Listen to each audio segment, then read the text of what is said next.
ஆயனர் அஜந்தா வர்ண ரகசியத்தை பத்தி யோசிச்சுட்டு இருக்கிறப்போ சக்கரவர்த்தி அஸ்வபாலரை பார்த்து, என்ன யோகியாரே, யோக பயிற்சி எல்லாம் இப்போ எப்படி இருக்கு? இந்த வாதாபி மன்னர் வந்தாலும் வந்தாரு, யோக சாதனத்துல நேரத்தை கழிக்க முடியாம போயிடுச்சுன்னு சொல்லி கண்ணால ஏதோ சைகை காட்டினாரு. சைகை காட்டிட்டு வீட்டுக்கு பின்னால அரண்மனை தோட்டத்துல இருந்த யோக மண்டபத்துக்கு 2 பேரும் போனாங்க.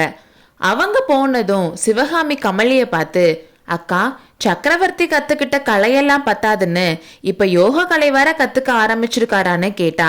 அதுக்கு கமலி மெதுவான குரல்ல, யோகமாவது மண்ணாங்கட்டியாவது எல்லாம் மோசம், அதை பத்தி அப்புறம் சொல்றேன்னு சொன்னான். கொஞ்ச நேரத்திலேயே மகேந்திர பல்லவர் யோக மண்டபத்துல இருந்து திரும்பி அந்த வீட்டு வழியா வெளியே போனப்போ ஆயனர் போய் அவரை குறுக்கிட்டு, பல்லவேந்திரா, இங்க நாங்க வந்த காரியம் முடிஞ்சிருச்சுல்ல, திரும்பி மண்டபப்பட்டுக்கு போலாமான்னு கேட்டாரு. மகேந்திரர் புன்னகையோட சொன்னாரு, ஆயனரே, சிவகாமியோட அற்புதமான நடனத்துக்கு நான் இன்னும் பரிசுகள் கொடுக்கலையே, கொஞ்சம் வெயிட் பண்ணுங்க. அது மட்டும் இல்லாம மண்டபப்பட்டுக்கு நீங்க திரும்பி போக அவசியம் இருக்காது, நீங்க உங்களோட பழைய வீட்டுக்கே போகலாம்னு சொன்னாரு. அதை கேட்டு ஆயனர் ரொம்ப கவலையாகி, பிரபு, ஒவ்வொரு இடத்துலையும் ஆரம்பிச்ச வேலை அப்படியே நிக்குது, இந்த துரதிருஷ்டசாலியோட பாக்கியம் போல. மண்டபப்பட்டில் ஆரம்பிச்சதும் அப்படியே நின்னுட்டான்னு அவர் சொல்லிட்டு இருக்கும் போதே மகேந்திர பல்லவர் குறுக்கிட்டு, மகா சிற்பியாரே, மனுஷ வாழ்க்கையே அப்படித்தான், இதுல நாம ஆரம்பிச்ச எல்லாத்தையும் முடிக்க முடியுதா?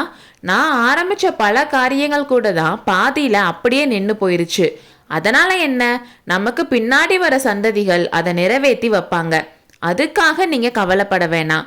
அது மட்டும் இல்லாம நம்ம அரண்மனையில சீக்கிரம் ஒரு கல்யாணம் வேற நடக்க போகுது, அப்போ உன் மகள் நடனமாட வேண்டி வரும்னு சொல்லிட்டு நடந்தாரு. வாசல் படிக்கிட்ட போனதும் நின்னு, ஆயனரே, உன்னோட விருப்பத்துக்கு விரோதமா இங்க இருக்க சொல்லி நான் கட்டாயப்படுத்த விரும்பல. உங்களுக்கு அவசியம் போகணும்னா கோட்டை வாசல் திறந்ததும் போய் வாங்க, தேவைன்னா சொல்லி அனுப்புறேன்னு சொல்லிட்டு போயிட்டாரு. சக்கரவர்த்தி போனதுக்கு அப்புறம் சிவகாமி திடீர்னு தரையில குப்புறப்படுத்துக்கிட்டு விம்மி விம்மி அழ ஆரம்பிச்சா. கமலி அவளோட தலையை தூக்கி அவ மடியில வச்சுக்கிட்டு, என் கண்ணே, நீ ஏன் அழுகிற? உனக்கு என்ன வேணும்னு சொல்லு, எந்த பாடுபட்டாவது என் உயிரை கொடுத்தாவது நான் பண்ணி கொடுக்குறேன், நீ அழுதா என்னால தாங்க முடியலன்னு கமலி சொன்னான். சிவகாமி பதில் எதுவும் சொல்லாம அழுதுகிட்டே இருந்தா. ஏ அசடே, நீ எதுக்கு அழுகிறன்னு எனக்கு தெரியும், சக்கரவர்த்தி கல்யாணத்தை பத்தி சொன்னதுக்கு தானே. அது எப்படி நடக்கும் சிவகாமி? மாமல்லர் உனக்கு வாக்கு கொடுத்துருக்கிறப்போ எப்படி நடக்கும்? இந்த மகேந்திர சக்கரவர்த்தி என்னதான் சூழ்ச்சி செஞ்சாலும் மாமல்லர் வேற ஒரு பொண்ணை கல்யாணம் பண்ண மாட்டாரு. மாமல்லர் குணத்தை பத்தி எனக்கு நல்லா தெரியும், அவர்கிட்ட இந்த சக்கரவர்த்தியோட சூழ்ச்சி எல்லாம் பலிக்காதுன்னு சொன்னான். கொஞ்ச நாளாவே காஞ்சியில மாமல்லரோட கல்யாணத்தை பத்தி பல வதந்திகள் சுத்திட்டு இருந்துச்சு. பாண்டியனை புலிகேசி கிட்ட இருந்து பிரிக்கிறதுக்காக பாண்டிய இளவரசிய மாமல்லருக்கு கல்யாணம் பண்ணி வைக்கிறதா சக்கரவர்த்தி பாண்டியனுக்கு ஓலை அனுப்பியிருக்காருன்னு சிலர் சொன்னாங்க. இன்னும் கொஞ்சம் பேர் வாதாபி சலுக்க குலத்துல மாமல்லருக்கு பெண் பார்த்திருக்கிறதா சொன்னாங்க. இதெல்லாம் கமலியோட காதுக்கும் வந்துச்சு. அதனால தான் மாமல்லரோட மன உறுதி பத்தி அவ்வளோ ஸ்ட்ரெஸ் பண்ணி சிவகாமிக்கு ஆறுதல் சொல்லிட்டு இருந்தான். ஆனா சிவகாமிய தேத்த முடியல. மாமல்லரோட பேரை கேட்டதும் இன்னும் அதிகமா அழ ஆரம்பிச்சா. இல்ல அக்கா, மாமல்லர் என்ன வெறுத்துருவாரு, என்கிட்ட அவருக்கு இருந்த ஆசையெல்லாம் விஷமா மாறிடுச்சு. ஏன்னா நான் அவருக்கு அப்படி ஒரு துரோகத்தை செஞ்சுட்டேன். முன்னமே ஒரு தடவை அவர் என்னை வீட்டிலேயே இருக்க சொன்னப்போ நான் ஊர் சுத்த போயிட்டேன். இப்போ என்ன மண்டபப்பட்டிலேயே இருக்க சொல்லி இருக்கிறப்போ நான் இங்க நாட்டியமாட வந்துட்டேன். அக்கா, அவர் பாண்டியனை தோக்கடிச்சுட்டு நேரா மண்டபப்பட்டுக்கு வருவாரு, வந்து என்ன தேடுவாரு. அங்க என்ன காணலைன்னா அவருக்கு எப்படி இருக்கும்? நான் இங்க புலிகேசி முன்னாடி நாட்டியமாட வந்துட்டேன்னு தெரிஞ்சா அவருக்கு எப்படி இருக்கும்? இந்த சக்கரவர்த்தி என்னை இப்படி மோசம் பண்ணிட்டாரேன்னு அழுதுகிட்டே சொன்னான். கமலி கொஞ்ச நேரம் யோசிச்சுட்டு, சிவகாமி, இதுக்கு ஏன் இவ்வளோ கவலைப்படுற? கோட்டை வாசல் திறந்ததும் நீ போகலாம்னு சக்கரவர்த்தியே சொல்லிட்டாரேன்னு சொன்னான். அக்கா, அவரோட சூழ்ச்சி பத்தி உனக்கு தெரியாது. எனக்காகவே கோட்டை வாசலை ரொம்ப நாள் சாத்தியே இருப்பாரு. மாமல்லர் இங்க வந்து சேர்ற வரைக்கும் திறக்க மாட்டாரு, நீ வேணும்னா பாருன்னு சொன்னான். தங்கச்சி, நீ கவலைப்படாத, கோட்டல் வாசை திறக்கலைன்னா போகட்டும், நான் உன்னை எப்படியாவது வெளியில அனுப்பி வைக்கிறேன்னு கமலி சொன்னான். உடனே சிவகாமி அழுகை நிப்பாட்டிட்டு எந்திரிச்சு உட்காந்து, அக்கா, நிஜமாவா? எப்படி முடியும்னு கேட்டா. நான் மனசு வச்சா முடியாதது என்ன இருக்கு? என்னை யாருன்னு நினைச்ச? இந்த மகேந்திர சக்கரவர்த்தியோட சூழ்ச்சி எல்லாம் என்கிட்ட பழிக்குமான்னு சொன்னான். அக்கா, எப்படின்னு சொல்லு, எங்களை எப்படி வெளியில் அனுப்பி வைப்பேன்னு சிவகாமி கேட்டதுக்கு கமலி அவ காது கிட்ட போய் சுரங்கவழி மூலமானு மெதுவா சொன்னான்.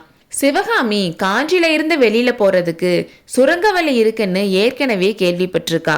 இப்போ அளவில்லாத ஆர்வத்தோட, அக்கா, சுரங்கவழி நிஜமாவே இருக்கா, உனக்கு தெரியுமான்னு கேட்டா. கமலி மறுபடியும் மெதுவா, சத்தமா பேசாதடி, மாமாவோட யோக சாதனத்தை பத்தி சொல்றேன்னு சொன்னேன்ல, யோகம் எல்லாம் பொய் தங்கச்சி, அந்த மண்டபத்துல தான் சுரங்கவழி இருக்கு, அதுக்குள்ள இருந்து குண்டோதரன் அடிக்கடி வெளியில வரத நான் பார்த்துருக்கேன்னு சொன்னான். என்ன அக்கா சொல்ற, குண்டோதரனான்னு கேட்டா.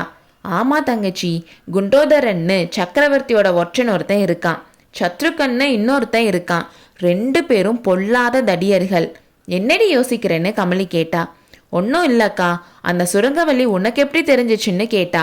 அந்த யோக மண்டபத்து பக்கம் நான் வரவே கூடாதுன்னு என் மாமனார் சொல்லியிருந்தாரு, அதனாலயே அவருக்கு தெரியாம நான் அடிக்கடி போய் பார்ப்பேன்.